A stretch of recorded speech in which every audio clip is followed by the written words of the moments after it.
मुफ्ती सिराज हकीम साहब के official channel को सब्सक्राइब करें। बिस्मिल्लाहिर्रहमानिर्रहीम। बाज़ हज़रात देहातों में बतौर इलाज मसलन काली कांसी के लिए गधी का दूध इस्तेमाल करते हैं। आया गधी का दूध इस्तेमाल करना बतौर इलाज जायज़ है या जायज़ नहीं है? और बाज़ देहातों में तो बिला झिझक इसका इस्तेमाल किया जाता है। याद रखें, जिस जानवर का गोश्त हलाल तो उसका दूध हलाल, जिस जानवर का गोश्त हराम तो उसका दूध भी हराम। अब बकरी हलाल तो इसका दूध भी हलाल, ठीक है। इसी तरह गधी, इसका गोश्त हराम है तो इसका दूध भी हराम है। इसी तरह ज़िमनी तौर पर एक और बात याद रखें, जिस जानवर का गोश्त हलाल उसका अंडा हलाल, और जो खुद हराम उसका अंडा भी हराम। मसलन मुर्गी हलाल तो इसका अंडा भी हलाल, कछुआ हराम तो इसका अंडा भी हराम। तो लिहाजा हराम चीज को बतौर ग़िज़ा भी इस्तेमाल करना जायज़ नहीं है और बतौर इलाज के भी इस्तेमाल करना जायज़ नहीं है।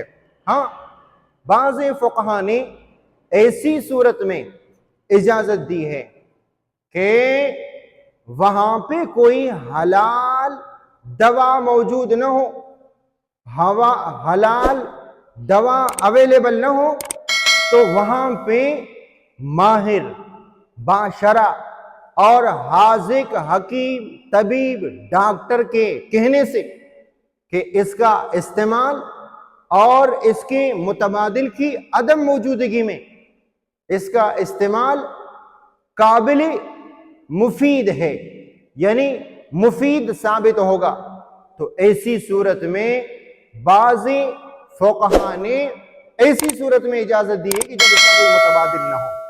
लेकिन याद रखें, आजकल ऐसा कोई इलाज बीमारी नहीं है जिसका कोई मुतबादिल दवा ना हो।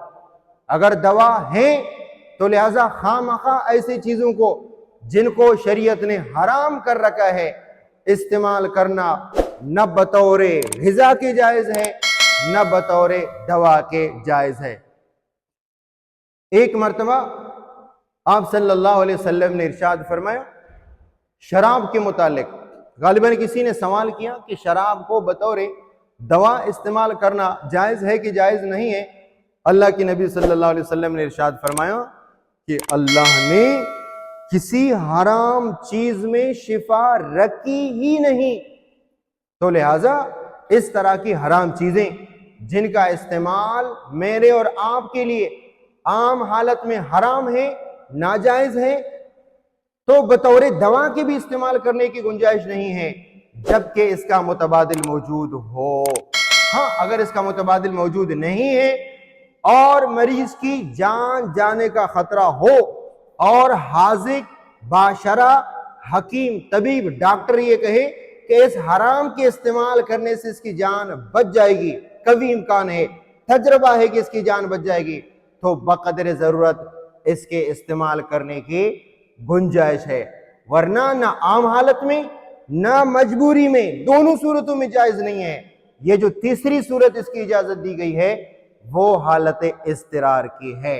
हालत इस्तिरार का मतलब ये है कि ना कोई हलाल दवा मौजूद है, ना इसका मुतबादिल मौजूद है, और बंदा आखिरी सांस ले रहा है, कवी उम्मीदें तजर्बे की बुनियाद पर अगर इसको इस्तेमाल किया जाए बचने के चांसेस हैं, और वो भी माहिर हाजिक तबीबों के मशवरे से, तो इसके इस्तेमाल करने की गुंजाइश है। वरना आम हालत में भी नहीं, मजबूरी की हालत में नहीं, फ़कत एक हालत में है, वो है हालत इज़्तिरारी। अस्सलामु अलैकुम व रहमतुल्लाहि व बरकातहू।